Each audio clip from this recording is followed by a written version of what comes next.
Yoga of the Subtle Body, a guide to the physical and energetic anatomy of yoga by T.S. Little. T.S. Little is a necessary bridge between East and West. By being steeped in yoga practice, meditation and Western anatomy, he digs deep into the mystery of being and unearths the wisdom he shares in this book. This book is immediately accessible to the beginner and yet will keep on delivering provocative inspiration throughout your lifetime. I am so happy and honoured to be on the path with T.S. That's Rodney Yee, author of Moving Toward Balance. Excuse us.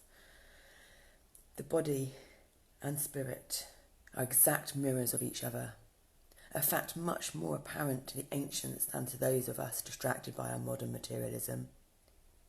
T.S. even-handedly blends the anatomy we know today with the anatomy of the energetic body. His many years of experience imbue this book with an easy authority. That's Thomas Myers, author of Anatomy Trains. If you spend considerable time doing yoga, you begin to see that it is about much more than just the body. The practice of yoga, in fact, reveals that the body is in no way separate from the psychospiritual forces that animate it. T.S. Little here provides a way to understand these forces as they relate to an integrated yoga of body, mind and spirit. He unites somatic concepts and wisdom teachings in this practical guide to the anatomy of the physical, mental, emotional and subtle or energetic body. Guide to the anatomy of the physical, mental, emotional and subtle or energetic body. Little is a master teacher who offers us a guided tour of the body's structure and physical anatomy. Then uses this new structural awareness as the basis for exploring the subtle body in a meaningful and pragmatic way. The book maps the connection between the body and the rich symbolism that pervades the yogic imagination, including the chakras, nadis and koshas. Further, Little offers readers clear, insightful yoga, pranayama and meditation exercises that apply these body-mind principles. T.S. Little is one of the foremost yoga instructors in North America, and he teaches worldwide. He is the founder of Prana Yoga in Santa Fe, New Mexico, where he hosts retreats, workshops and teacher training programs all year round.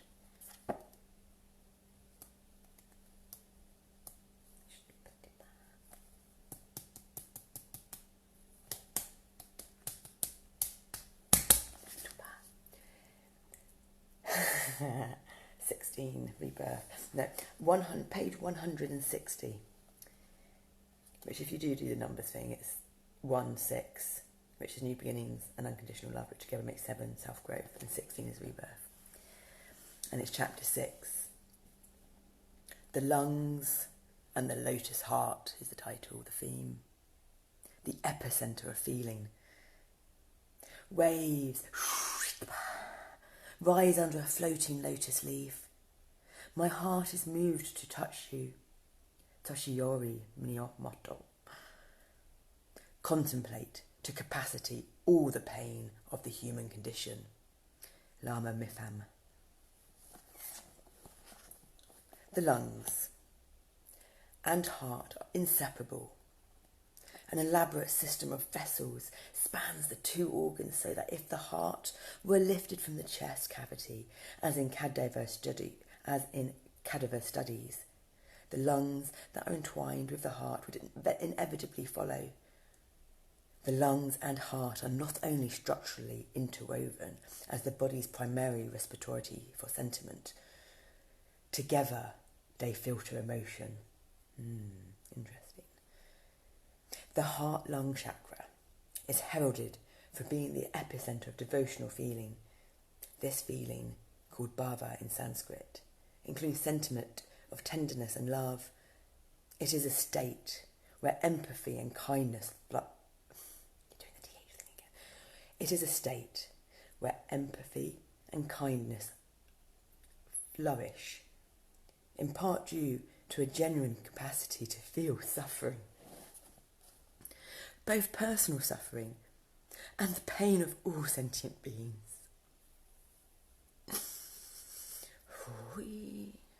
However, residues of emotional pain, dukkha, confine the heart, lung and inhibit the subtle body.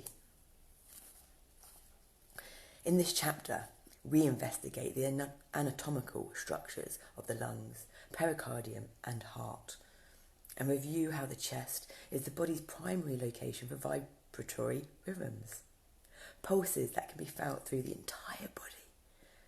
We will explore the key role that the heart plays, the seat of the inner seer in classical yoga. In yoga, the metaphorical heart is indivisible from consciousness, and thus a sense of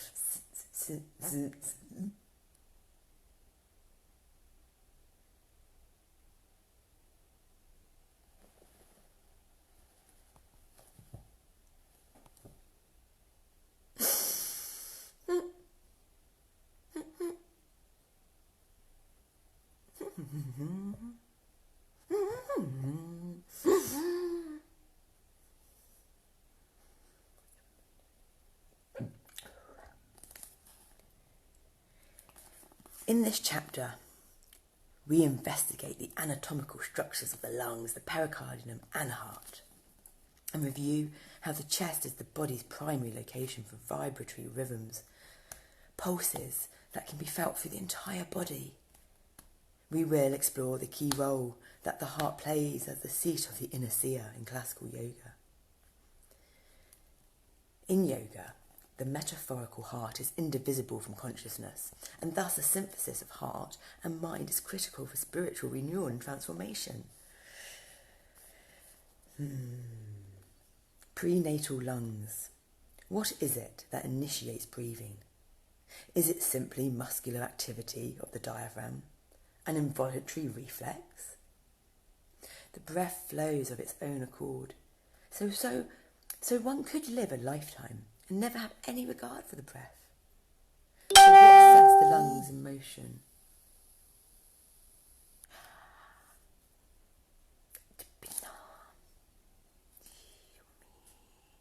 Michael, hi.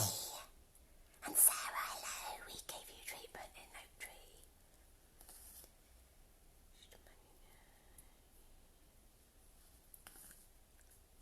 Tree. Prenatal lungs. What is it that initiates breathing? Is it simply muscular activity of the diaphragm, an involuntary reflex? The breath flows of its own accord, so one could live a lifetime and never have any regard for the breath. So what sets the lungs in motion? In fetal development, the lungs and entire pulmonary mechanism are latent, asleep like a hibernating fish. They don't hibernate. Barring connection to the outside air. The fetus need not generate its own oxygen, for it receives oxygenated blood from its mother via the placenta and umbilical cord. The moments after birth involve a radical shift for the lungs and diaphragm as they emerge from incubation, because like a fish that has landed on shore, they are suddenly made to gape.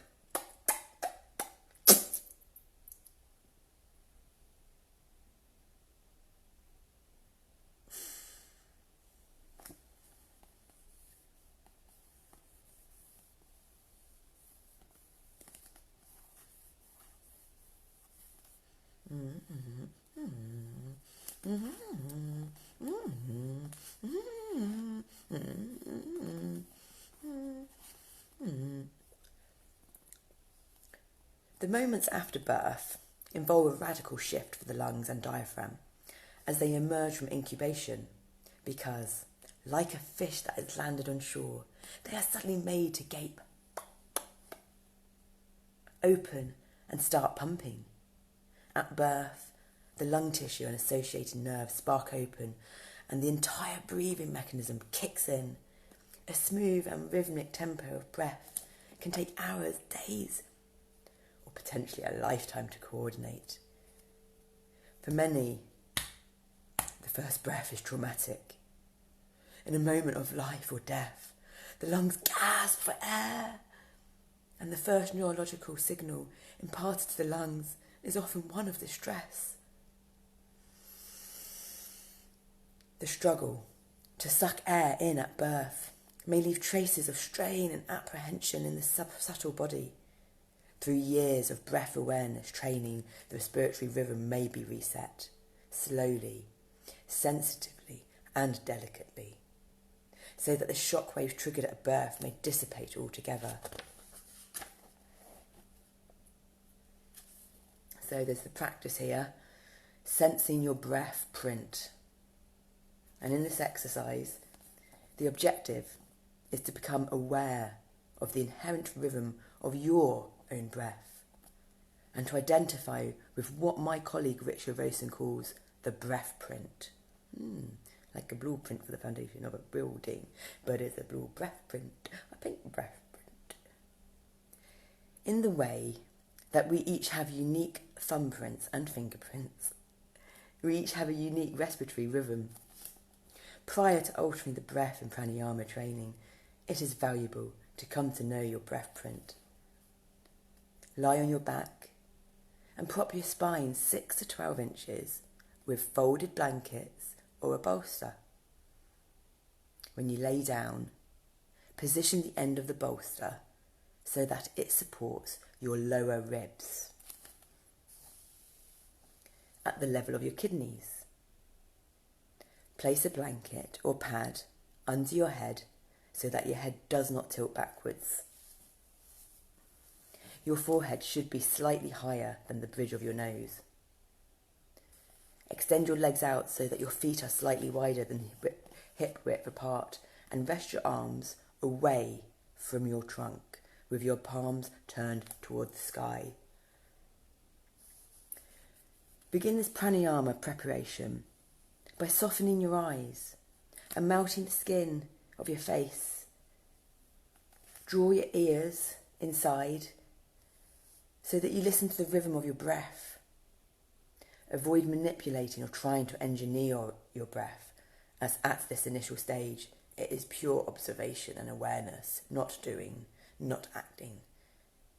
Just watching, seeing, feeling the nurturing, receptive feminine energies. These were my bits.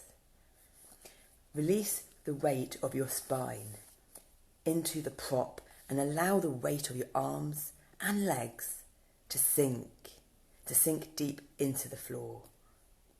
Be sure to let go of any peripheral holding in your limbs. Simply observe your breath's amplitude, depth, and rhythm. Notice your breath just as it is. This is your breath print. The following observations will help you gain sensitivity in your lungs. Observe how your breath brushes the back of your throat. Observe how your breath brushes the back of your throat and filters down into the lungs. Observe the rise and the fall of your belly as your breath moves in and out. Where does your breath make contact with your ribs? How does your breath flow into your back ribs, side ribs and frontal ribs? Were you even aware of those ribs? Place your palms on top of your lower ribs and breathe into your palms. Notice the way your breath moves into your left hand and left lung. Notice the movement of your ribs under your right hand and into your right lung. Is there a difference in the motion and responsiveness of your right lung versus your left? This information will help you determine which lung is more dominant. Remain for 5 to 10 minutes and then roll off the bolster to your right side prior to coming up to sitting. The hand-lung connection. In the motor development of an infant, the crawling phase establishes foundational patterns for all movement. Bilateral development is essential for orienting the two sides of the body, promoting neurological advancement in the brain, Crawling initiates development within the lungs, hands, arms, shoulders, and the two domes of the diaphragm. Children who skip the cross-crawl phase may suffer from poor integration of their right and left sides.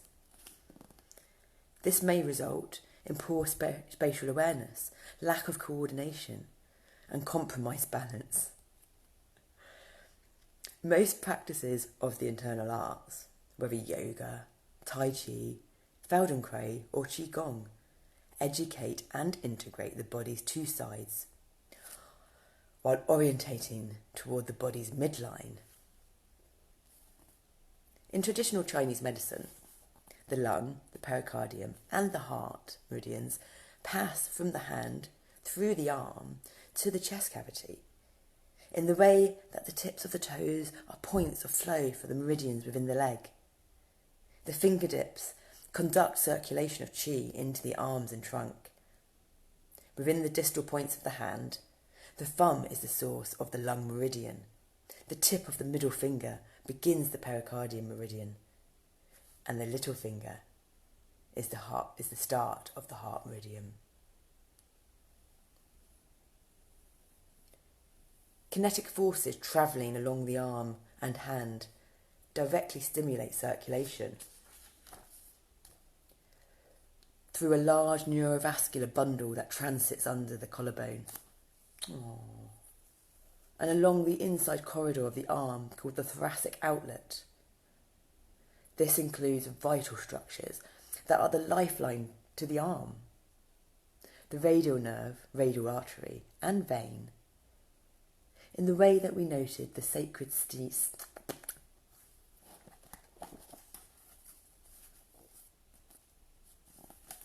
the radial nerve, radial artery, and vein.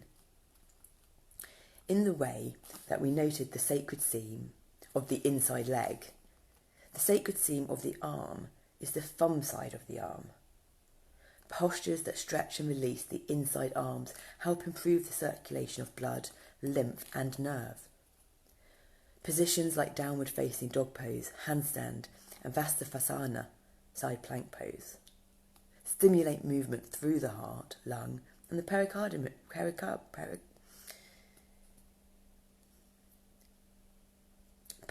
Positions like downward facing dog pose, handstand, and Vastasthana, the side plank pose, stimulate movement through the heart, lung, and pericardium meridians.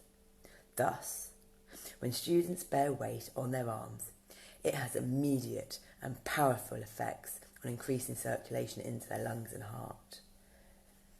And the practice for this is opening the sacred seams of the inside arms. This sequence of poses promotes flow through the meridians and nadis of the hand, while strengthening the muscles of the shoulder and chest cavity. It opens the lung tissues by stretching the meridians and blood vessels of the inside arm that pass from the arms to the chest. That pass from the arms to the chest. Vastasthana. Begin in downward facing dog pose.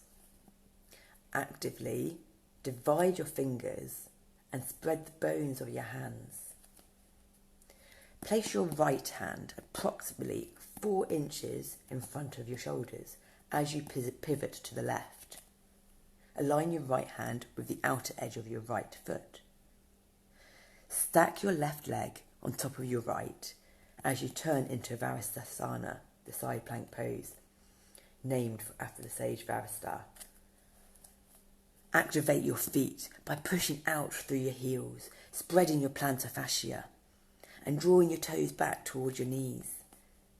Keep your legs firm. Press into the mat with the base of your index finger and thumb. The base of the thumb is a source point for the lung meridian, lung 10 meridian to be specific. And pressing it down stimulates breath into the lung. So you don't necessarily have to do this pose to do it. You may not have the ability or the strength, but there's no reason why you can't just give your thumb a massage to stimulate that activation as well. We gain information, but we don't necessarily have to apply that information in the way that the person that's sending it or receiving it should have on my ear. Actively radiate out through your fingers and draw upward through the centre of your palm. Stretch the inside channel, the sacred seam of your right arm, the thumb side, while dynamically extending upward through your left arm. Feel the length and the span throughout all the connective tissues that orient along your inside forearms, upper arms, shoulders and collarbones. Hold for 15 to 30 seconds. To exit, pivot back to downward dog and then repeat on the other side. The arms as gateways to the lungs. Adho Mukha Dandasana. Begin on your hands and knees. Set your shoulders directly over your wrists and your hips directly over your knees. Form a teepee with your hands by lifting up on the tips of your fingers. Spread your fingers and the bones of your hands wide as you set your palms back down to the floor. This stretches the palm of the hand and the palmar fascia, akin to the plantar fascia of the foot. Prior to weight bearing, press the base of your index finger, the base of your little finger, and the outer and inner heels of each hand into the floor. These are the four corners of the hand, similar to the four corners of the feet, discussed in chapter 1. Draw the centre of each palm upward as you press the four corners down. This is the hand bandha or hasta bandha, a movement that resembles the lift of the centre of the foot, which is the pada bandha. Then lift your knees off the floor into Adho Mukha Dandasana. The downward facing staff pose is often mistakenly translated as plank pose, an important distinction, as the staff in yoga symbolically upholds the wisdom of the yoga lineage, whereas a plank is a run-of-the-mill slab of wood. Maintain your shoulders directly over your wrists and hold the outer edge of your arm bones firm. Draw your shoulder blades down your back, away from the back of your skull. Continue to spread the platform of your hands wide. This will help expand your lungs. Spread your ribs and strengthen the intercostal muscles in your chest. Stay for 30 seconds to a minute and then push back to downward dog or come down to rest in child's pose. The lung tree. Our lungs resemble an upside down tree, wherein the roots of the tree are located around the upper palate. The trunk is the windpipe, the trachea, and the branches extend into the lobes of the lungs. Due to the amount of space that the heart occupies in the ventral chest cavity, the branches of the lung tree extend primarily to the back of the chest, down the diaphragm. That's why you're meant to breathe into your back. There are a multitude of twigs and branches called bronchiolae that stem off the main trunks of the left and right bronchi. The bronchiolae split again and again, terminating into superfine and porous membranous tips. These tips form clusters called alveoli, and approximately 300 million line each lung. The exchange that occurs in breathing is somewhat like the process of photosynthesis. Throughout the alveoli, which resemble branches of grapes, a gas fluid exchange occurs by capillary action as oxygen-rich prana is suffused into the bloodstream and carbon dioxide is drawn out of the blood. The extensive network of capillaries in the lung is so vast that if laid end to end, they would travel the distance of 1,000 miles. Wow. The aim of pranayama is to establish a full canopy for the lung tree, like the fruit tree.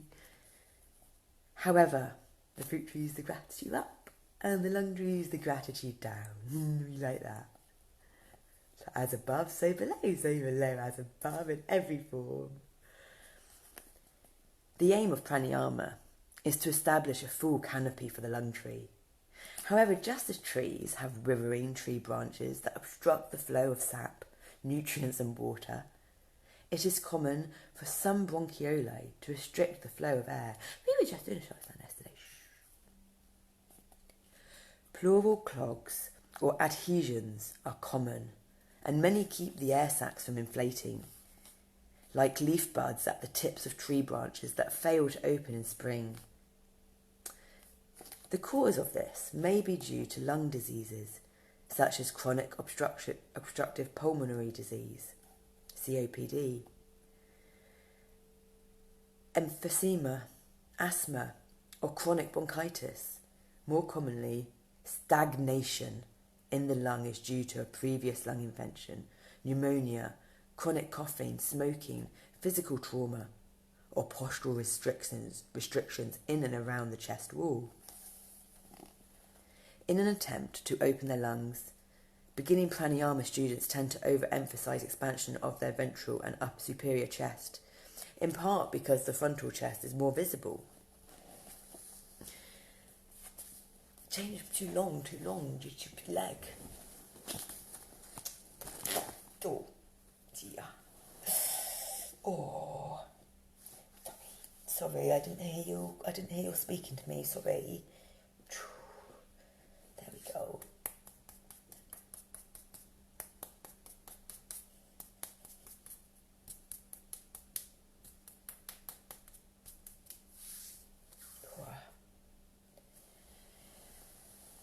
Sorry, there we go. Okay, that's better. There we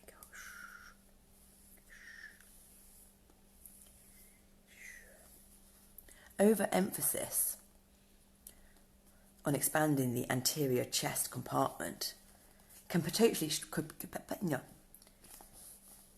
Overemphasis on expanding the anterior chest compartment can potentially strain the heart.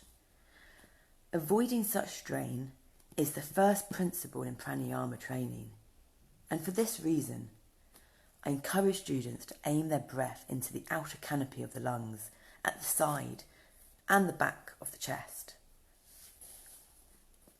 One of the best ways to foliate the lung tree is by inverting or partially inverting the body. Inversions such as headstand, shoulder stand, or supported bridge pose increase the circulation of blood and lymph through the lungs by changing the fluid pressure gradient between the abdominal cavity, diaphragm and chest. Specifically, inversions benefit the lower lobes of the lungs that perch atop the respiratory diaphragm. In our lung tree, this is the top of the pleural canopy. To exercise the lung tissue and facilitate full diaphragmatic breathing, back bends are also beneficial, especially back bends done with support of the thoracic spine. Thoracic being above your lumbar, your lower back, but below your cervical, your neck, the 12 vertebra, bottom of your neck to your waist pretty much, I'd say. And the practice for this one is the supported fish pose. Do some face yoga today. This exercise is valuable for people who spend considerable time at a keyboard, given the propensity for the shoulder girdle to drag forward when typing. Supported Matsyasana, which is the Sanskrit name for fish pose, helps to actively spread the ribs, stretch the intercostal muscles, which are the muscles between each rib, and open the anterior rib. You know, if you eat a sack of ribs, not a sack of ribs, a rack of ribs. It's that meaty bit in between that you're strengthening. Prepare for the fish pose by placing a bolster or block underneath your shoulder blades. Set a folded blanket under the back of your head. Arch back over the block so that you trap both shoulder blades, pinning them against your back ribs. Be sure the block is positioned in such a way that it is directly under your shoulder blades and catches their lower margin, the inferior angle. Your head will extend back and your neck will have a gentle arch. If you experience neck compression, elevate your head more. The block should act as a fulcrum, lifting and spreading your ribs, collarbones and sternum.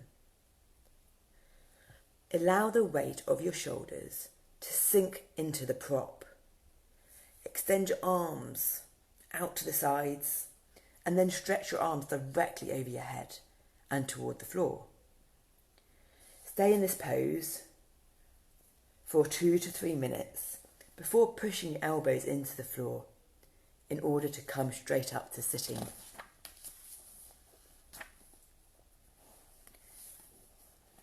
Watering the roots of the lungs. When teaching breathing and pranayama training, I like to use the image of watering a tree. In the way that a gardener should soak a tree down to its roots, it is important to irrigate the lungs with oxygen during mindful breathing, in full diaphragmatic breathing. It is advisable to guide the breath deep into the lobes of the lungs. Without articulating the breath into the lower lungs, students are inclined to quickly pop or force the breath into the upper lobes. A high clavicular breath can potentially cause strain in the neck and heart. Trigger excitation and cause agitation.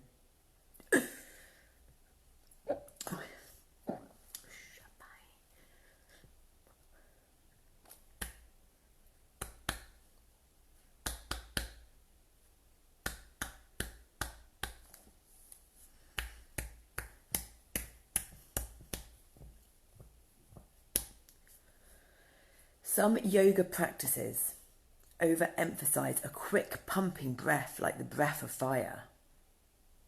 While stimulating this rapid succession of breath fails to irrigate the deeper lung tissue and can lead to ungrounded psychological states.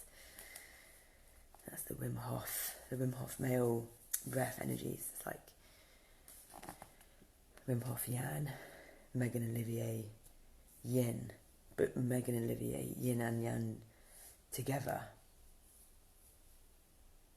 Sometimes yin, sometimes yang, sometimes yin and yang, sometimes yang and yin.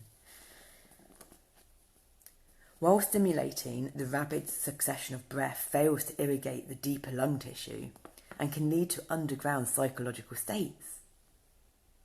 Because that's where the deepest, darkest shadowed dance of life lives. Those depths of the sea, the depths of the consciousness of the ocean, the depths of our deepest core, of our psyche or our body. When the breath infuses lower lung tissue, it promotes a sense of serenity and calm, building Shrishta and Shakha within the breath, stability and ease. Plus, all of the muscles around the heart make up that torrential flow pattern as well. It's just interconnected. Everything is just interconnected. And the same fundamental principles apply for each system, be it each system in the body, this body as a whole, or outside of the body. You just got to understand that bit. You don't have to understand the rest. An elemental map of the body. Elements. Earth, wind, fire, air. Hold on a minute though. It needs to speak about space first. They don't speak about space first. Because you can't put any of the 4 elements, earth, water, fire and air, somewhere where there isn't space. Okay, sorry.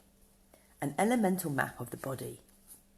If we map the 4 primary elements, earth, water, fire, and air,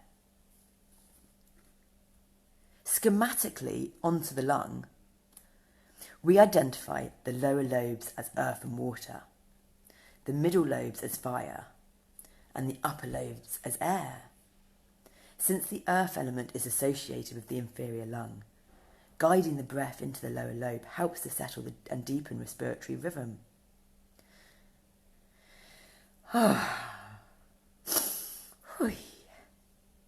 Simply breathing into the middle and upper lung increases fire and wind and can result in restlessness, busyness, and anxiety.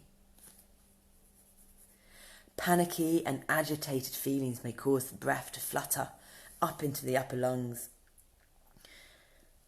And when students soften and elongate their breath, as in the Sensing Your Breath print exercise earlier in this chapter that we spoke about, and guide it into the lung basin, they benefit from the more stabilising and grounding effects of the earth and water elements. And the practice for this: ventilating the lungs with Viparita Dandasana. In this posture, you will dramatically open your upper chest cavity and expand your lungs. It is important to warm up with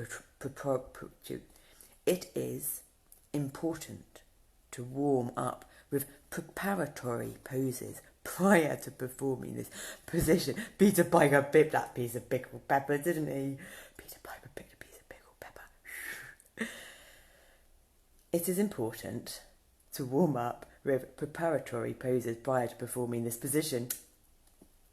Start your practice session by doing a series of twists to release your spine, and that is also acting like a sponge. So if a sponge is full of water and you squeeze it, the old yucky water comes out. But then when you put the sponge back in the fresh water, it absorbs new water. But the water's your blood. But what that's doing is it's squeezing your spongy intestines and cleansing them all out. And then when you mix in that diatomaceous earth.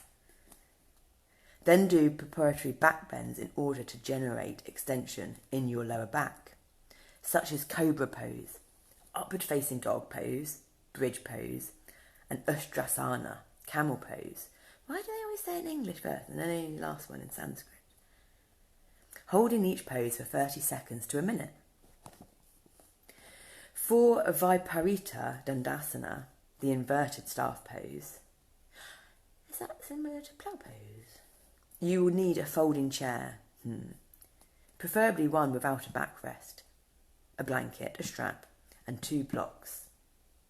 Start by sitting backward through the chair onto a folded blanket, with your feet on the floor. Loop the strap over your upper thigh bones so that your feet are hip width apart. Hold the top of the chair with your hands and arch backward, hooking the base of your shoulder blades on the front edge of the chair. Be sure that your shoulder blades do not slide off the lip of the seat. Pull your hands against the back bar to actively spread and open your lungs, collarbones and ribs. Should you get back pain, remain with your knees bent, please. Set a block or other support under your head so that there is no strain on your neck, and then slide your arms back along the inner edge of the chair and clasp the back legs. Pull with your hands in order to spread your upper chest. Breathe normally, as if you know what normal breathing is to start with. And observe the stretch of your iliopsoas muscle, diaphragm and lungs. To elongate your spine further, extend your legs. If by extending your legs you experience back pain, then either set your feet higher by placing them on a block or bend your knees again. Stay for 2 to 4 minutes. To come out, bend your knees, release your hands, and once again clasp the back of the chair. Plant your feet firmly and pull with your hands so that you exit straight upward without twisting or torquing your spine. Easier said than done. Once upright, sit facing backward in the chair for a minute and feel the expansion of your upper chest and back. Oh my God, you made me laugh. Shut up. The crown of the lung. The crown of the lung.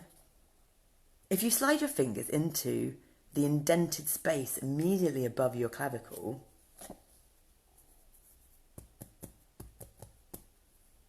oh, that's pretty solid, isn't it?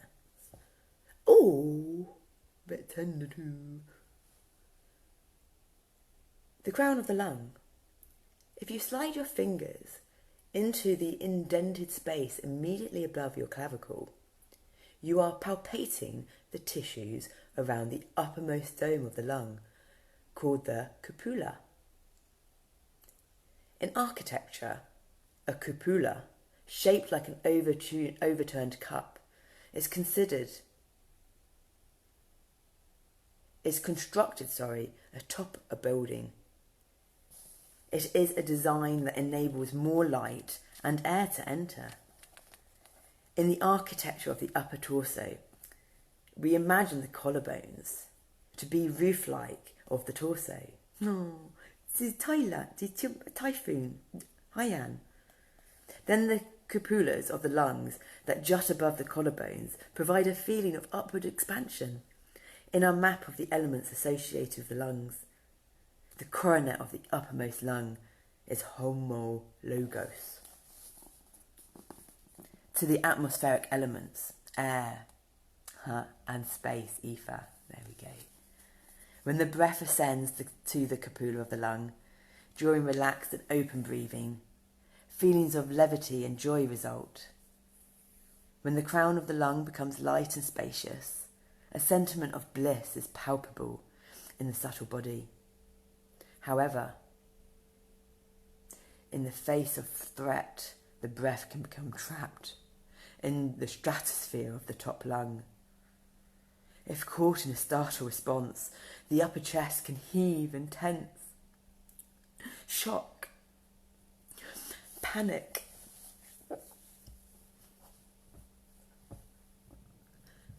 or fear can lead to feelings of constriction and shortage of breath. In the face of trauma, the top lung may constrict and the area around the collarbones, including the delicate muscles of the throat, are adversely affected. In reference to the feeling of terror, we have the expression in English, "My heart was in my throat." I never heard that. However, it may be more appropriate, given the location of the cupola of the lung, to say, "My lungs were in my throat."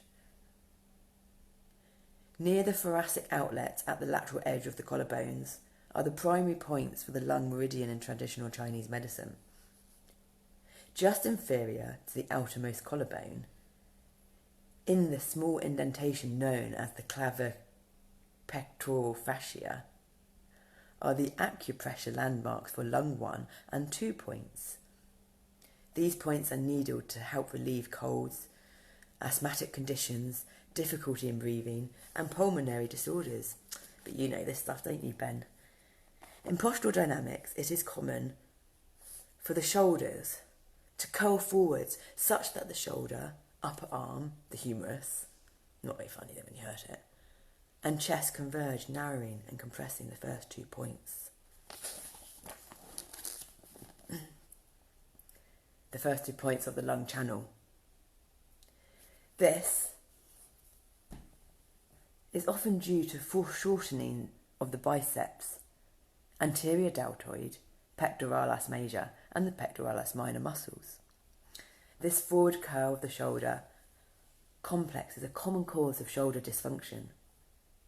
Yoga positions that best relieve congestion in the upper back chest and thoracic outlets are shoulder stands and halasana, the plough pose.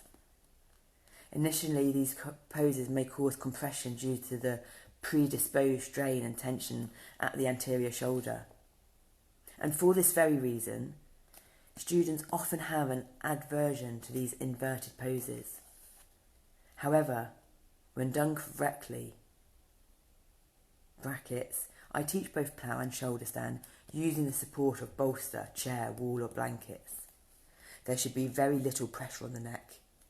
When plough and shoulder stand are done correctly, blood and lymph irrigate into upper torso, thereby opening the region near the first 2 acupressure points of the lung. And when the upper torso is bathed in blood and lymph, there is a chance for greater levity in an area of the body that is prone to congestion and tension. This lift is difficult to achieve due to the way people carry physical, psychological and emotional burdens in their shoulders. We over that now. We go away. We go on to the red one, the hard one. Thank you for gently getting us in there. The red one, the hard one. Okay. What's the red one, the hard one? Trauma-proofing your kids. A parent's guide for instilling confidence, joy and resilience. By Peter A. Levine. Is it him that we got the jaw wiggle thing off? Maybe, I'm not sure. It doesn't say doctor, it just says Peter. Author of Waking the Tiger, Healing Trauma. And Maggie Kline, authors of Trauma Through a Child's Eyes. We need to go for me. Pause it. I don't know how. Oh, I'll just leave it then.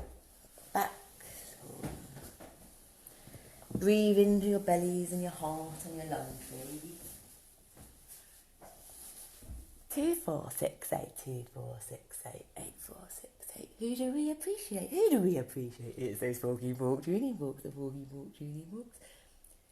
You may not have any forky fork tuning forks. We do. But you could do the tree gratitude one. Simple act of searching or looking for something to be grateful for. You don't even have to find anything. You have the darkest life going. Just the simple act of attempting to find something produces serotonin in the brain with no come down, no side effects. So surely if that applies, it can apply for other things too. Maybe ponder on that for a wee while.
We're doing this. Shush, focus, tension. This is we're doing this. Oh yes, okay. Sorry, forgot.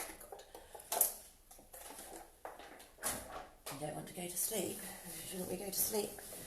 No, we're doing what we need to do in the moment, in the present and now. We sleep if we can sleep. And if we can't sleep, we focus the energy in a productive manner, considering the highest good of everyone around. What we do, but it's wrong. You get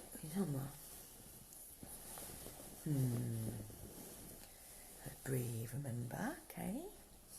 Okay. You ready? Yes. What page have we got it on?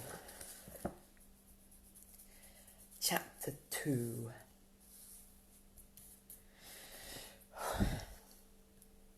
Building resilience by building sensory awareness skills through practice, and more practice.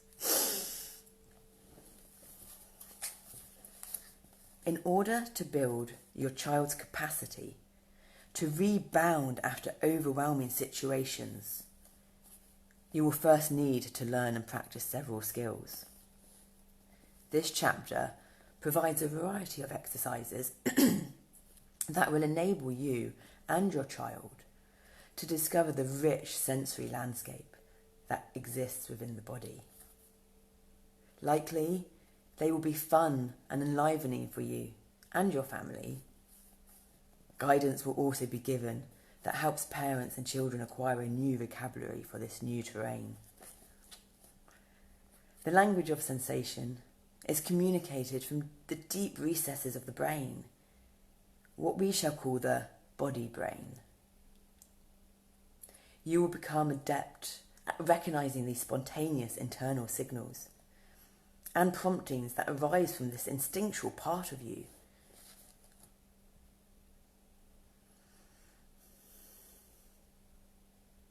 Becoming proficient in these skills lessens the rift between conscious and unconscious bodily processes.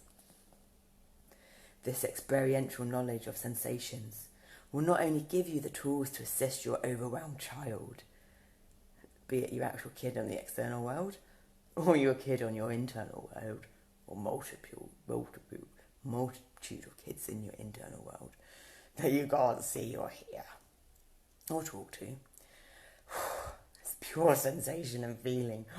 Oh boy. It has the side benefit of helping you, the parents, because we've all got our inner child and we've all got our inner parent. But one of the main keys is when you finally have an adult-adult dynamic with your own parents or your own children. And then you've got out of one of those drama triangles. This experiential knowledge of sensations will not only give you the tools to assist your overwhelmed child, it has the side benefit of helping you, the parents, to avoid becoming distraught as well. In this chapter, you will learn how to attune your child's needs and rhythms, with a guide to hone your observation skills through looking, listening, and resonating with him. Might be a girl. Giving appropriate support to an overwhelmed child. In order to prevent or minimise trauma and alleviate stress, it is important to make sure that you're not overwrought by your child's mishap. It goes without saying that this is not always easy.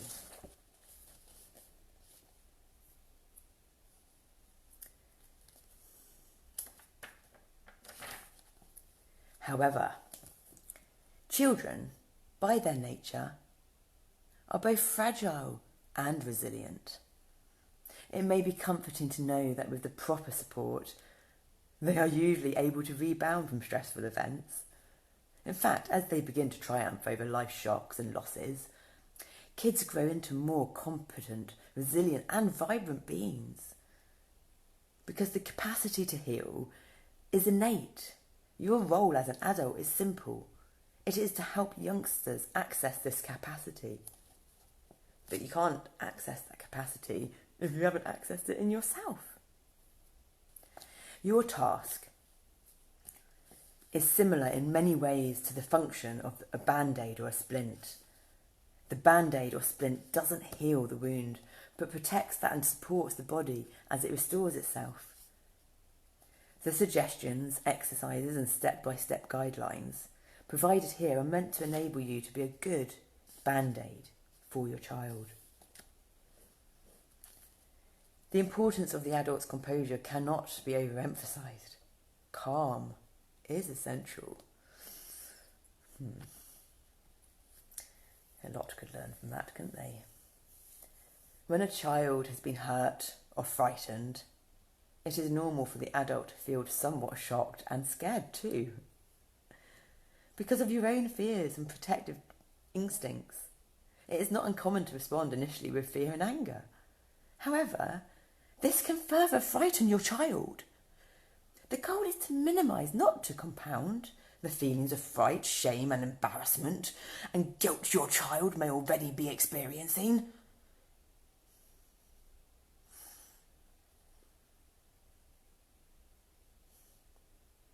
The best antidote is to tend to your own reactions first. Allow time for your own bodily responses to settle, rather than scolding or running anxiously towards your child. Unless she is actually in danger, of course. Oh, it's a she now. Experiences with our adult clients in therapy confirm that often the most frightening part of an incident experienced as a child was their parents' horror reaction. Children read the facial expression of their caregivers as a barometer of how serious the danger or injury is. This is when you get Botox. You can't read other people's emotions and they can't read yours because you don't have the facial movements. Simple steps to build resilience. The way to develop a calm adult presence is through practice. The experiential exercises provided will increase your ability to restore equilibrium quickly and naturally. So you are more likely to experience grace under pressure, the grace of D of gravity. Once your body learns that what goes up, the charge, the excitation, the fear, can come down.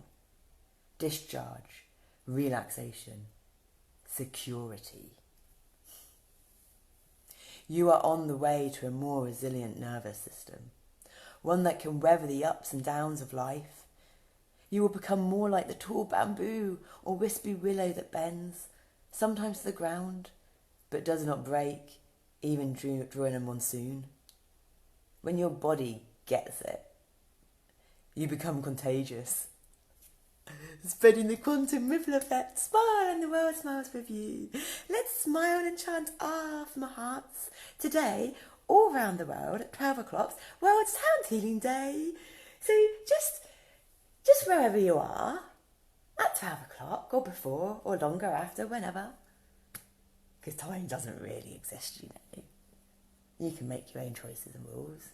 Place your hands on your heart. Stop talking and remember to breathe.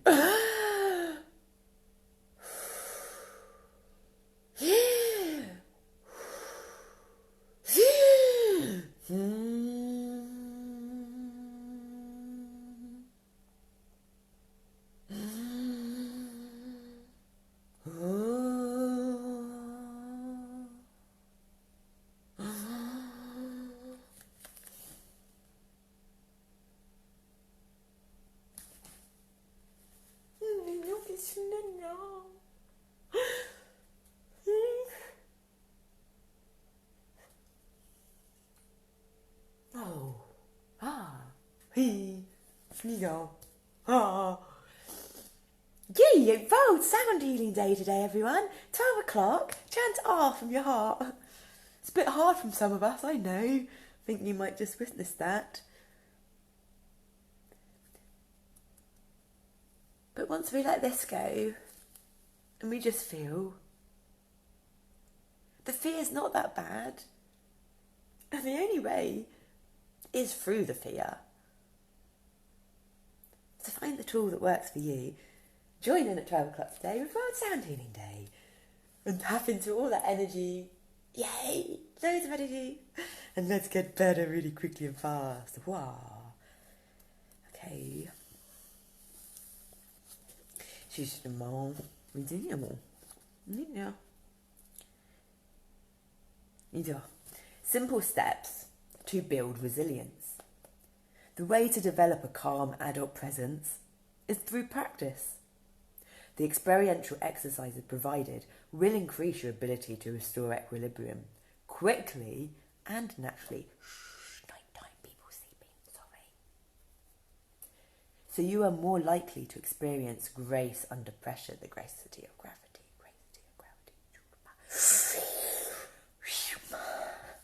Once your body learns that what goes up, charge, excitation, fear, can come down, discharge, relaxation, security. You are on the way to a more resilient nervous system, one that can weather the ups and downs of life.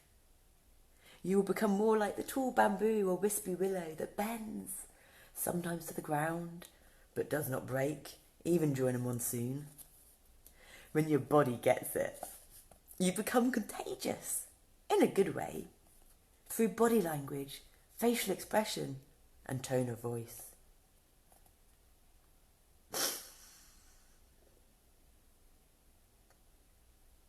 through body language. Facial expression and tone of voice.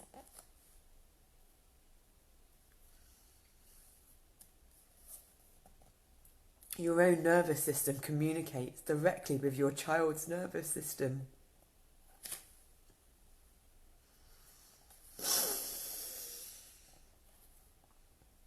This is how we truly connect with our kids. It is not our words that have the greatest impact. It's the non-verbal cues that create the feelings of safety and trust. Before you can attune to your child's sensations, rhythms and emotions, you must first learn to attune to your own. That's what Megan and Livio help us do. Then you can become their calm. The first step in this attunement process is to understand the importance of experiencing both comfortable and uncomfortable sensations while learning to tolerate and, little by little, befriend them. It is essential in becoming resilient. This deeper experience of ourselves, often neglected, shapes our core being. It is from our own breath and belly that we form our sense of self and help our children to sense theirs. At first, when exploring physical sensations, it may be difficult to stay focused on them. But each time we do, it becomes a bit easier. It is important to be able to tolerate displeasure long enough for the sensation to change, as it inevitably will. It is equally important to be able to experience increased pleasure and joy. As you practice, your body is able to hold and contain more sensation and emotion without getting stressed and making you feel like freaking out. Once adults feel more at home with their feelings and sensations, they naturally become models to their kids of how best to embody emotions. Paul. Developing a calming presence. If being a balanced, centred adult presence in an emergency is not your normal mode, no need to despair. You're liking that, aren't you, parasympathetic nervous system? Yay! Given the modern stresses of juggling family and career responsibilities, not to mention personal problems and any of your own unresolved traumas, how on earth is a parent or other caregiver supposed to be calm and resilient?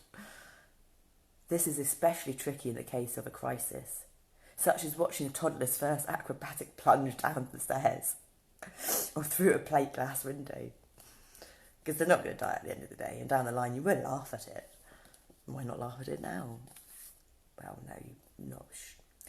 In order for you to become more resilient and effective, not only in handling domestic disasters, but just with parenting in general, it's vital that you gain an experiential sense of how your own instincts operate when in danger or under stress.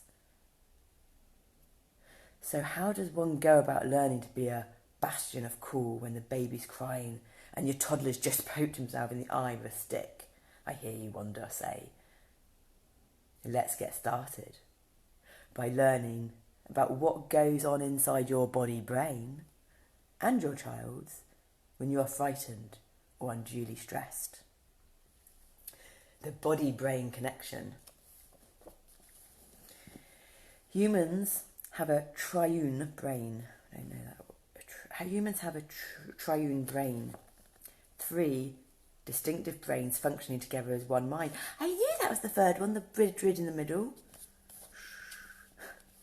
Simply put, This means that there are three parts that ideally work in harmony.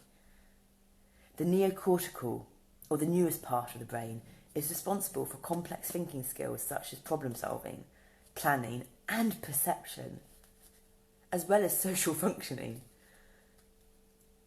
The mammalian brain, the midbrain or limbic system, is also referred to as the emotional brain.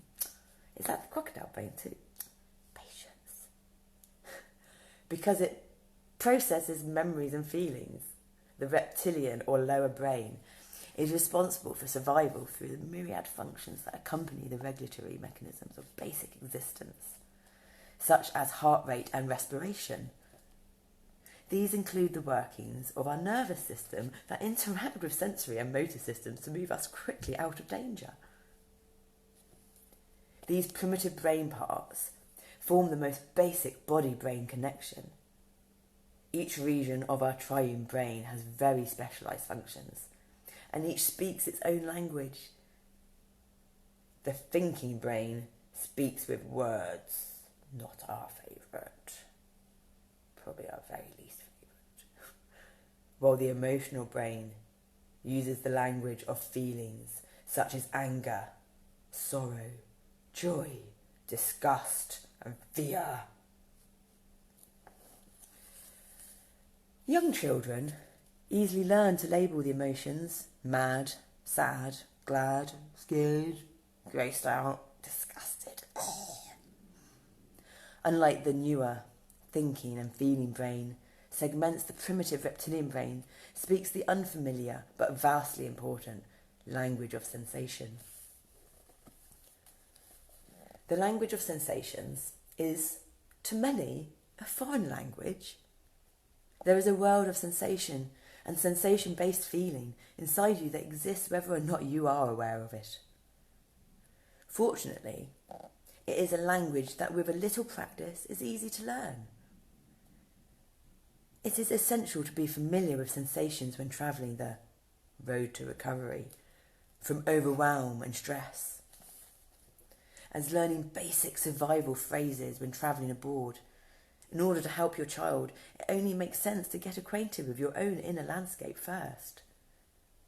All it takes is some unhurried time, set aside without distractions, to pay attention to how your body feels.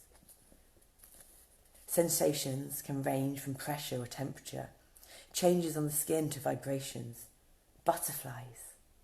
Happiness is like a butterfly. The more you chase it, No. Happiness is like the butterfly. The more you chase it, the more it will elude you. But if you turn your mind to other things, it will come and sit quietly on your shoulder. And you can change happiness for any word you want. Or verb, maybe.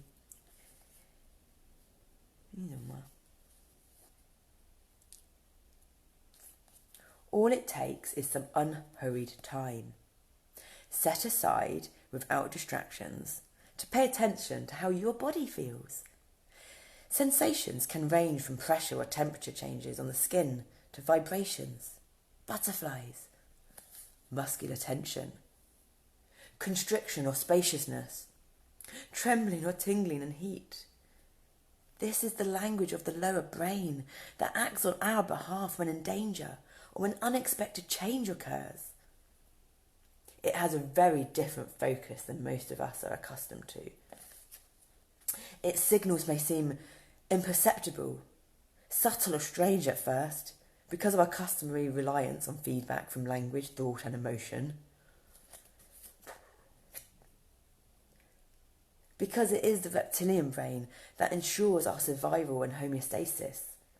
It is the wise adult who befriends this deep instinctual layer of consciousness.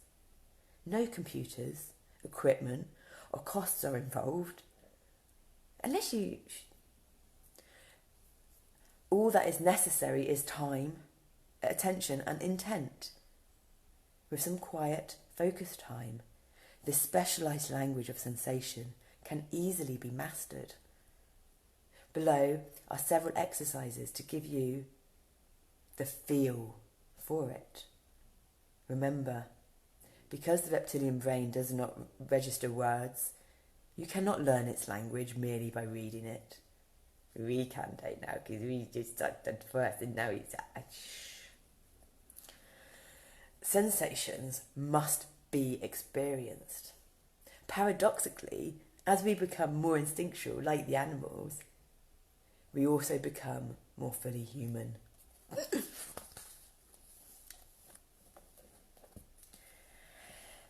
Getting acquainted with your own sensations. Although children may not be able to verbalise what they are feeling because they are too scared and or too young to talk, they know how a shocking upset feels, and so do you. It is the undeniable dread in the pit of the stomach, a racing heart, the tightness in the chest, or the lump in the throat. Turn on the news after a catastrophe, or listen to a bystander who has just witnessed an accident describe his experience. I don't have words for it. It's such a cold feeling. It was like getting the wind knocked out of me. I just feel numb. My heart wouldn't stop racing, but I couldn't move. And my legs were like lead.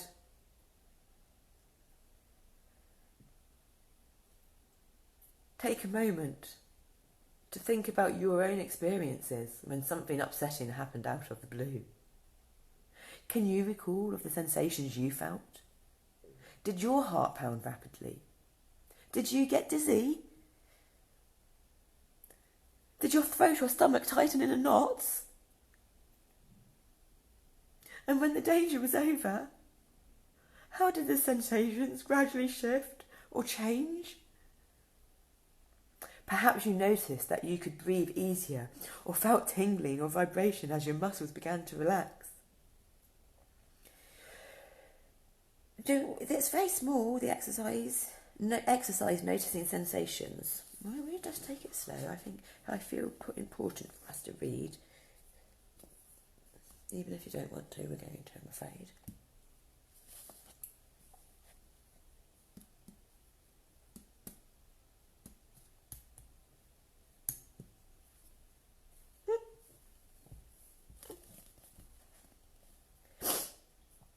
Let's try this brief experiment to get you started on deepening your awareness, shall we? Are you in a comfortable position? Are you sitting comfortably? If you're not, get comfy, get comfy.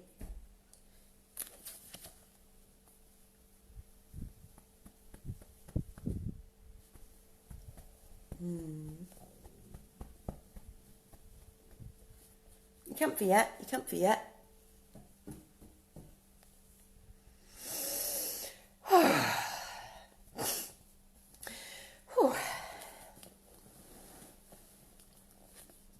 Let's try this brief experiment to get you started on deepening your awareness. Find a comfortable place to sit. Take some time to notice how you are feeling physically. Pay attention to your breathing. Are you comfortable or uncomfortable? Where in your body do you register your comfort level? What do you notice? Are you aware of your heart beating? Or conscious of your breathing? Perhaps you're more aware of the muscle tension or relaxation, or the temperature of your skin. Perhaps you notice sensations like tingling when you feel settled enough to go on. Try the simple exercise below. Imagine it's a pleasant summer day and you're driving with your kids to the beach. You are playing a favourite song. We're all going on a summer holiday. Na, na, na, na. Imagine it's a pleasant summer day and you're driving with your kids to the beach. You're playing a favourite song and the family's singing along. You're not in a rush because it's your day off and you love being near the water. The kids will be taking a swimming lesson and you'll be able to do whatever you want, free of responsibilities for an entire hour. Take a minute to notice how you are feeling right now. before you read the next paragraph.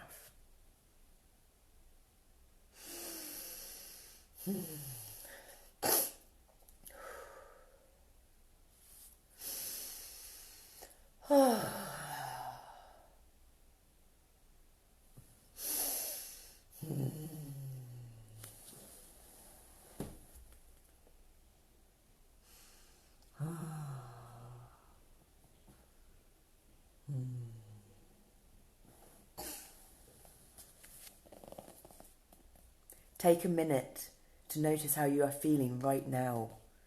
Before you read the next paragraph, notice the sensations in various parts of your body, such as your belly, limbs, breath, muscles and skin. Also notice any thoughts or mental pictures you might have as you think about having free time at the beach.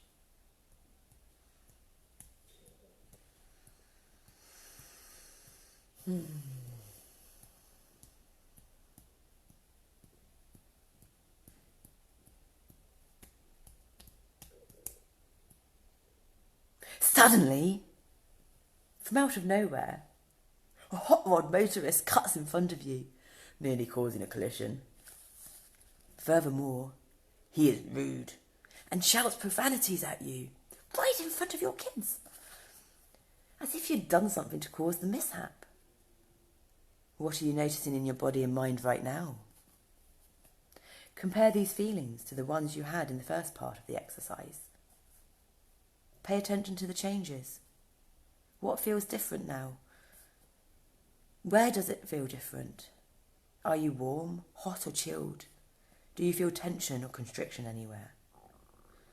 Notice changes in your heartbeat and breath.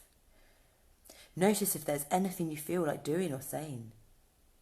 Or do you just feel stunned? There is no right or wrong way to answer. Each person has his or her own individual experience. You may have been scared and felt your shoulders and arms and hands tightening to turn the steering wheel quickly to swerve. Or you might have blanked out and gone numb. When you imagined the other driver cursing at you, you might have felt irritated. If you did, where do you sense the irritation and what does it feel like? You may have noticed the muscles in your upper body tightening as your body prepared to fight. Or you might have noticed a word forming in your vocal cords to shout back, but the sounds never left your lips. When you check your body to feel your reactions and sensations in the present moment, you are experiencing your basic instincts of survival. Now take a little time to let any activation, charged up feelings, settle down.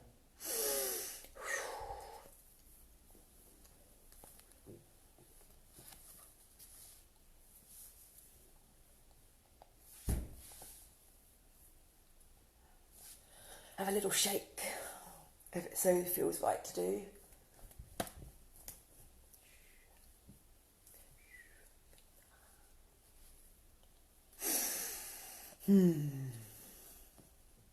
Think for a moment about the enclosed glass containers with a winter scene inside that you shake up to make white flakes that look like it's snowing. Remember that it takes a little time before all the flakes accumulate on the ground so that the snowing stops. In order for you to settle, it certainly doesn't help to get all shook up again.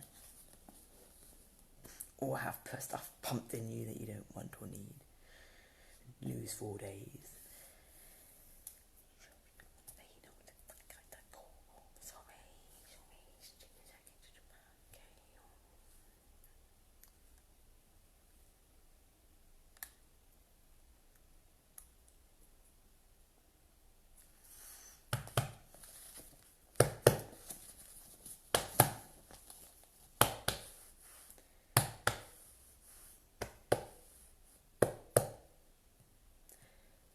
Now take a little time to let any activation, charged up feelings, settle down. Think for a moment about the enclosed glass containers with a winter scene inside that you shake up to make white flakes that look like it's snowing.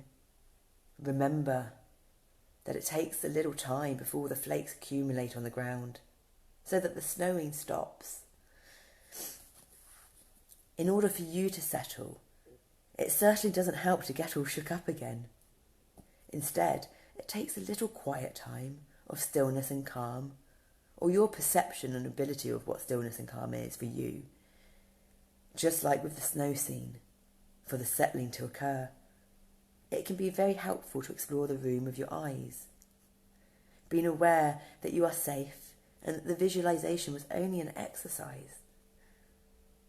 As you continue to settle, place both feet flat on the floor to help you feel grounded. Next, direct your attention to something in the room that brings comfort, such as the flower, the colour of the room.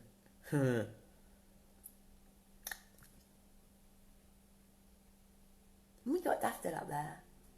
We have, didn't we? Pick that, I think, on this wake-up cycle, didn't we, a couple of hours ago? Or yesterday or something, yeah. As you continue to settle, place both feet flat on the floor to help you feel grounded.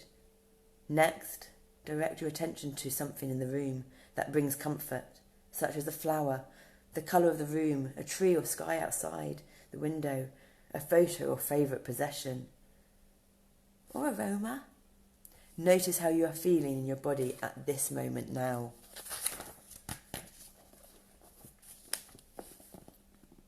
This brief exercise was intended to help you see that the language of sensation isn't really so foreign after all. Sitting around at the dinner table, it's easy to feel a comfortable or overly stuffed stomach after a full meal, or one that feels warm and cosy after sipping hot chocolate. But when people share their feelings, they typically express them as moods or emotions, such as happy, cranky, mad, excited or sad. Noticing sensations may seem odd at first, but the more you learn about the ups and downs of your own body's moods, the more intuitive, instinctual and confident you will become. You may not know this, but your basic sense of well-being is based on your body's ability to regulate itself, rather than to escalate out of control. To be in control, this way means to be open to that which occurs spontaneously within you. This capacity for self-regulation is enhanced by your ability to be aware of your changing sensations and to know what to do if unpleasant sensations remain stuck over time, thereby causing stress. Building a new vocabulary together with your child.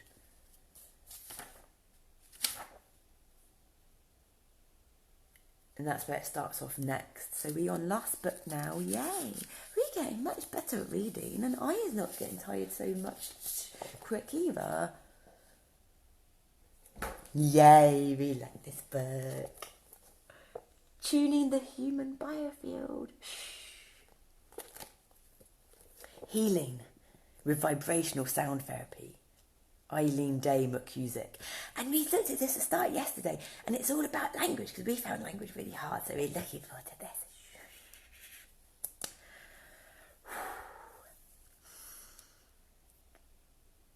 Modern science is finally recognizing that energy constitutes the blueprint of the physical body. Meanwhile, the energetic vibration of sound can be used to change that blueprint in ways that foster health and well-being. Genes literally express themselves in different ways, and you can go to Bruce Lipton's Biology of Belief book for that one. That's great, and it's purely science. Genes literally express themselves in different ways when exposed to specific kinds of sound. Tuning the Human Biofield is a groundbreaking introduction to the art and science of applying these principles, and it will take you on an intellectual, juicy ride. It will take you on an intellectually juicy ride. The fruits again, it's It's like Megan's read all these books or something. And that was by Donna Eden, author of Energy Medicine. So we're still reading the back here. She looks lovely, doesn't she? Nice face.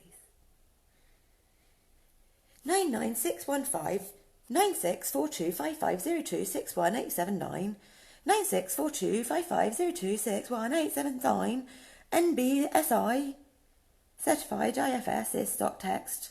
Certified Sourcing Sustainable Forestry Initiative. This book supports www.heinzmorgan.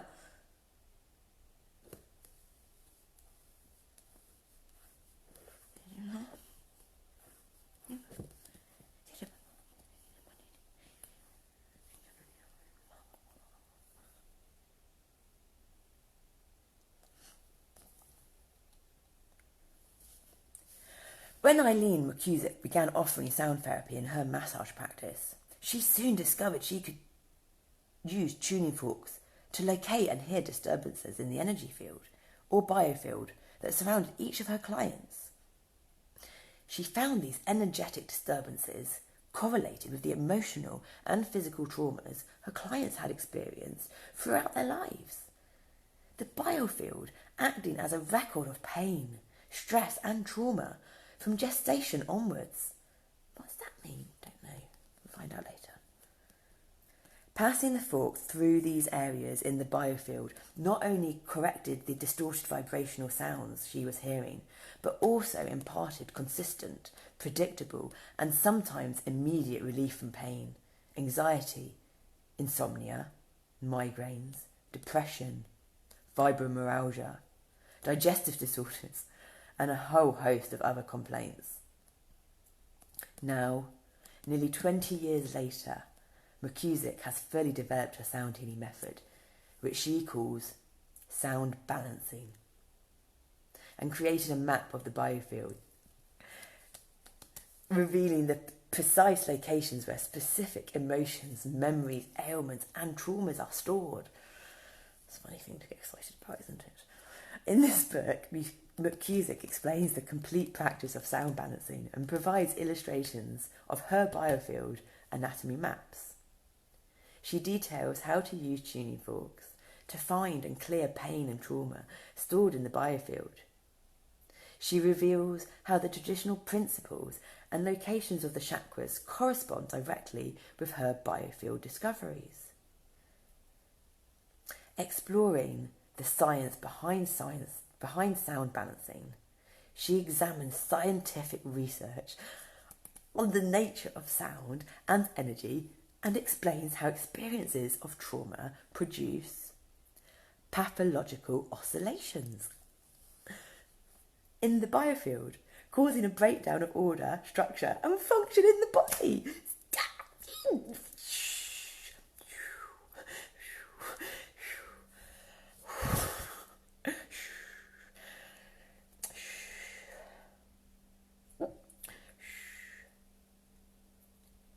Offering a revolutionary perspective on mind, energy, memory and trauma. McKusick's Guide to Sound Balancing provides new avenues of healing for energy workers, massage therapists, sound healers, and those looking to overcome chronic illness and release the traumas of their past too. Thank you, thank you, thank you. An attitude of gratitude, gratitude, an attitude, gratitude of attitude, an attitude of gratitude. You to reappreciate, you to reappreciate. 2, 4, 6, 8. It's those forky fork, tuning forks, forky fork, tuning forks. We appreciate those forky fork, tuning forks.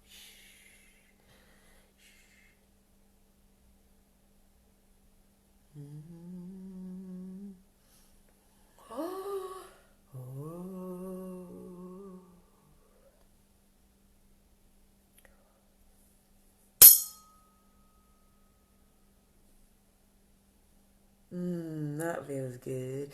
Oh, and the eyeballs feels good too. We tried that the other day. Makes them go inwards. That's what they're meant to do. Oh. Okay. Have we got a page yet for this one? Oh, look. It looks like we have as well. God. Thank you, subconscious psyche again. You're always prepping us, aren't you? Okay. Oh, the solfeggio forks. We've got that set too. Oh. Okay, so... Oh, look at that. It just so happens we're not talking about the forks.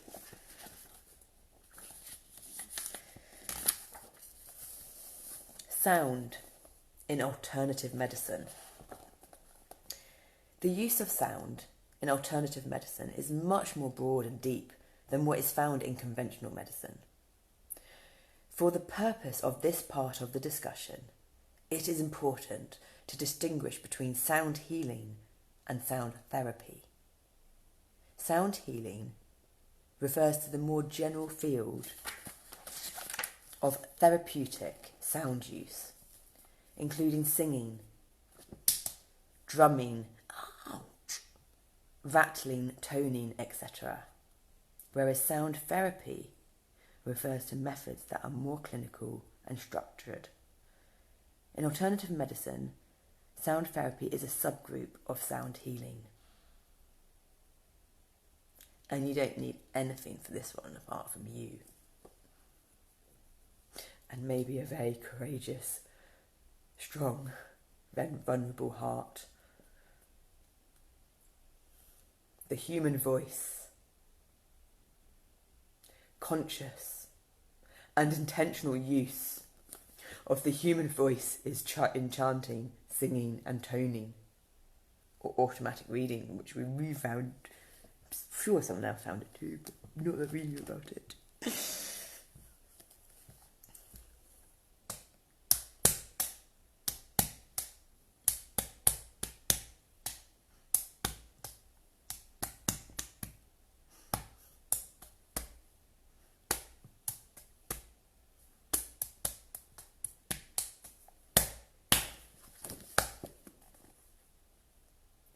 The human voice, conscious and international, no, oh.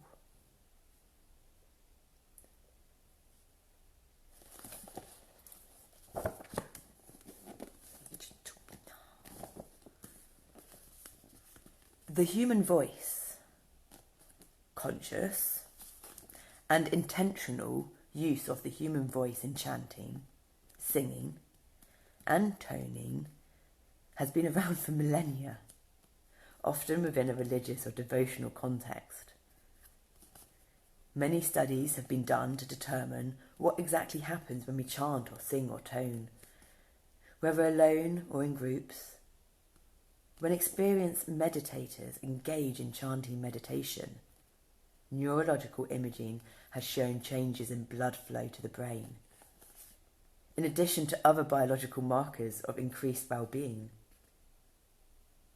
One study demonstrated a positive emotional effect and immune competence confirmed by the increased presence of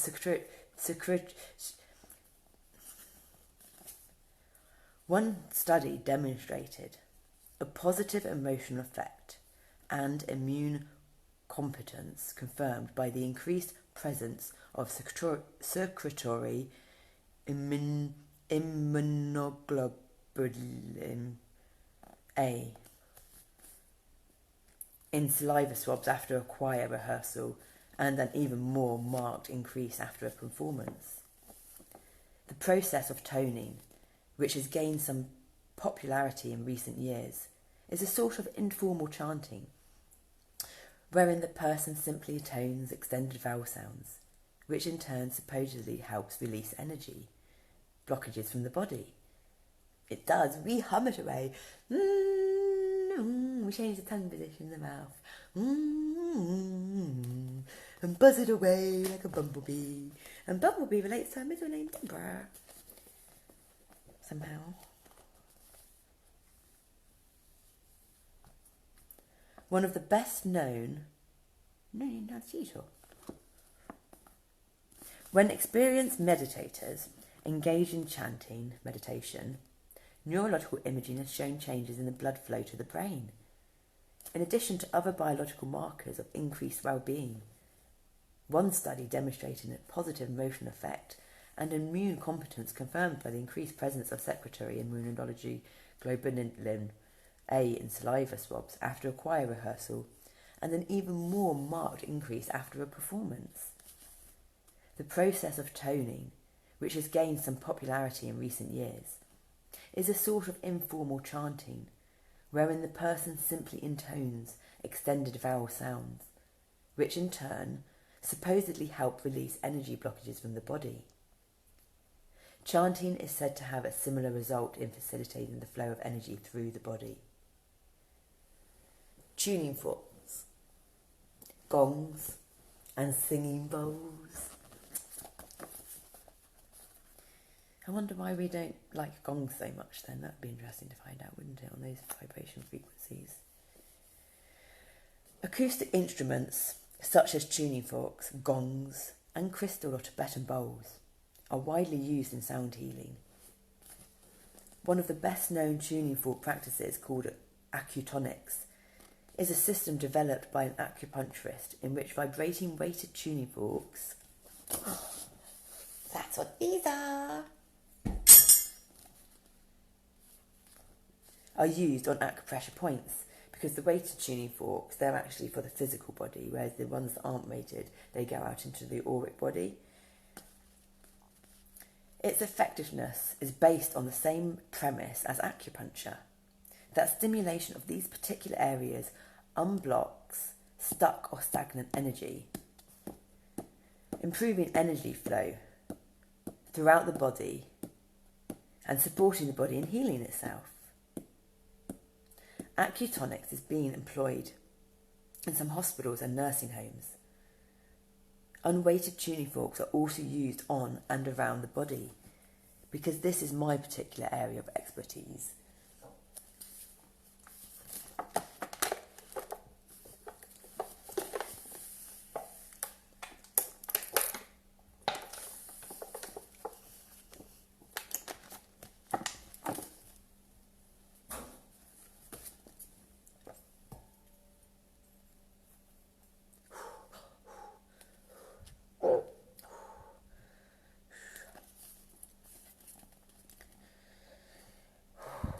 Because this is my particular area of expertise, I have attempted to find studies that demonstrate the effectiveness of this technique to address pain, anxiety, and some of the other issues my clients report frequently. But I have been unable to turn up a single scientific paper supporting this use.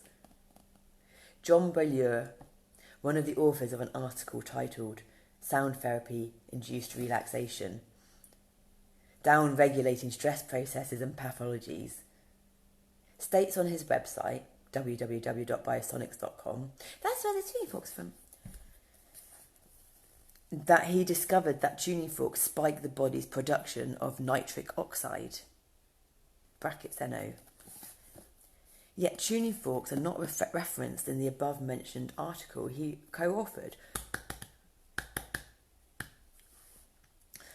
Nevertheless, Beaulieu and his fellow authors speculate that the physiological reason why music and sound therapy induce relaxation is because of the relaxing properties of NO, that's the nitric oxide, which appears to be released in the presence of certain music and sounds. According to Beaulieu, NO is not only an immune, vascular and neural signalling molecule, it's also antibacterial, antiviral, and it down-regulates endorphin and immunocyte activation and adherence, thus performing vital physiological activities including vasodilation, wherever that is. I'm sure our body knows it. Birdies! Hi! Morning! The birds and the bees and the fishies in the seas. Crystal and Tibetan bowls are another common feature of sound healing. These are struck or rubbed to produce pure, penetrating tones not very different from those produced by tuning forks. Metal bowls have been used in Tibet for centuries as an aid to meditation, while crystal bowls are a relatively recent development. Both are used similarly Dr. Mitchell Gaynor. Dr. Mitchell, our doctor, he wanted to know solution to problem, and we're doing solution to problem now.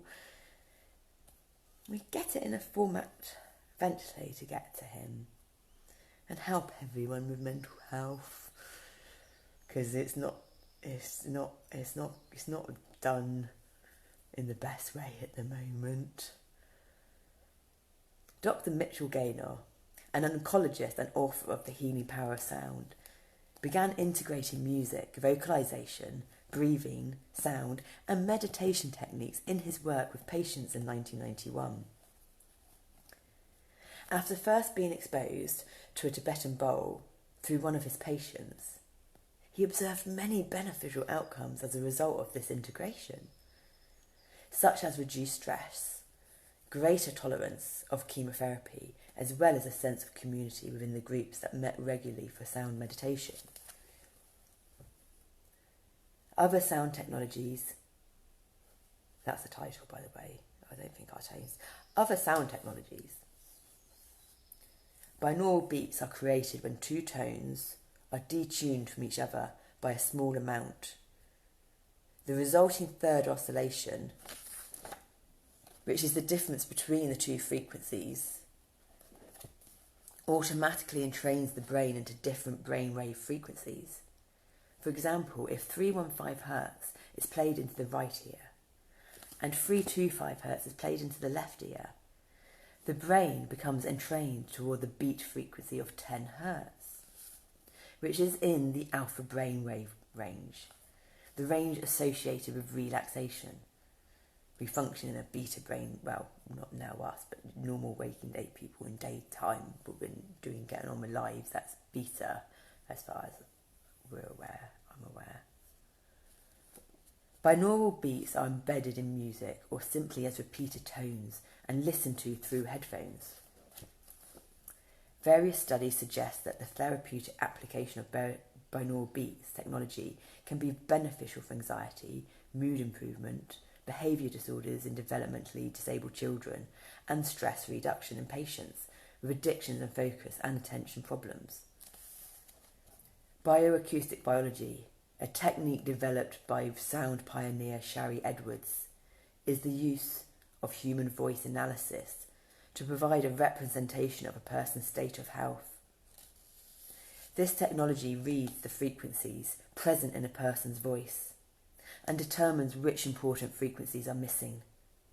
Once appropriate sound formulas are ascertained, they are programmed into something called a square-to-tone box, a portable analogue frequency generator that allows a person to listen privately through headphones or a subwoofer.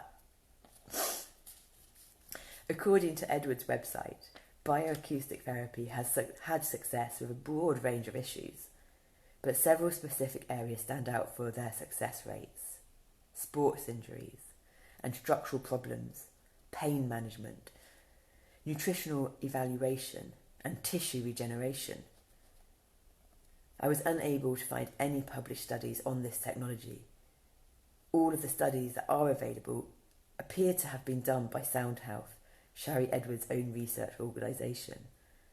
However, the second edition of Alternative Medicine, the definitive guide, includes bioacoustics as a recommended alternative therapy, one of only 4 sound therapies listed. Furthermore, in 2009, Edwards received the Scientist of the Year award from the International Association of New Science. Another notable entry in the energetic medicine field is simotherapy, ACA, somatic therapy, a frequency-generating technology developed in the 1960s by Dr. Peter Guy Manners, a British osteopath, who devised his method after many years of research into harmonic frequencies. The Simmer 1000 unit used in this technology emits over 500 different frequencies. Some 50 years of research behind this method have determined which frequencies and combinations of frequencies treat which ailments. And Tesla does say, if you want to know the secret of the universe, think of it as atoms, vibration and frequency. and only if you knew the secrets of the 3, the 6, the 9. You have to go to a YouTube one for that, Vortex Maths. It then uses an applicator to deliver precise combinations of frequencies associated with healthy tissue and organ systems. The theory is that these sound waves help to normalise imbalances and synchronise the cell's frequency back to its natural healthy state of vibrational resonance. Or the optimum resonant frequency, you know that, do you? This technology is used and accepted in the United Kingdom, where it is referred to as advanced medicine, rather than alternative medicine. We like that title better. So gentle but so powerful. But not so much in the United States, where it is registered with the FDA as an acoustic massager. It's a bit ridiculous. It is, but I was unable to find any peer-reviewed studies on the Cymo 1000 or on any of the other frequency generators currently available, such as the Rife Machine, Medisonics and others. Although composer and sound healing pioneer Dr. Gary Robert Buchanan, author of Sonar, Healing with Wavefront Bioresonance, has been involved in research with this technology for the last 38 years at the Kosalajri Institute in Reno, Nevada. He claims to have come up with sonic solutions for a variety of issues, including recent advance in eliminating cataracts without the need for surgery. I recently saw a YouTube video interview with Simmer Therapy's founder, Dr. Peter Guy Manners, which took place in the United States in the early 1980s. He was convinced back then that he was introducing technology that was going to revolutionise medicine in this country. Now, almost 30 years later, it seems Dr. Manners' predictions are coming to pass, and this type of sound medicine is finally beginning to gain acceptance. It's World Sound Healing Day today, and Valentine's Day, and we're 40 tomorrow. Oh, made it to 40, well done. Dr. Manners was not the first person to work with audible frequencies, therapeutically, and to develop a large body of work related to it. Royal Raymond Rife was another researcher who developed a technology beginning in the 1930s that used both audible and inaudible frequencies, both diagnostically and therapeutically. His Rife machine was based on the premise that each pathological organism has a threshold at which a particular frequency shatters it. Singing when you sing in the glass. Like a wine glass shattered by an opera singer. By increasing the intensity of the natural resonating frequencies of these microbes, Rife created structural stress that caused them to distort and then disintegrate without harming any of the surrounding tissues. He called this frequency the mortal oscillatory rate. He called this frequency the mortal oscillatory rate. Rife spent many thousands of hours in exhaustive research developing a specific process that involved directing these frequencies through a plasma tube, which was filled with helium gas, turned into a plasma with the introduction of an electric current to the area of pathology of the patient. Fascinating. Rife reported many amazing cures, including cancer, through this process. Unfortunately, his work was destroyed, his lab burned, and his reputation ruined, allegedly by Maurice Fishbane, the head of the American Medical Association at that time. What does that tell you then? The aforementioned technologies represent the sum total of my academic research into sound and frequency technologies and practices. It's important to note that there are many more technologies and practices beyond what I have shared here, but I limited my research so as to find as much peer-reviewed information as I could. Sound and frequency healing is a field that is growing tremendously at the moment. But there is currently no journal of sound healing practices, and because I mentioned earlier, studies on sound healing cannot be double or even single-blinded, approaching research from a traditional perspective is for all intents and purposes nearly impossible. Aside from the information about receptor antennae or primary cilium on cell membranes and their tuning fork like nature, along with the fact that successful music therapy intervention employs the principles of resonance and entrainment just like tuning forks appear to, very few of my questions had been answered up to this point in my research. The DEARTH,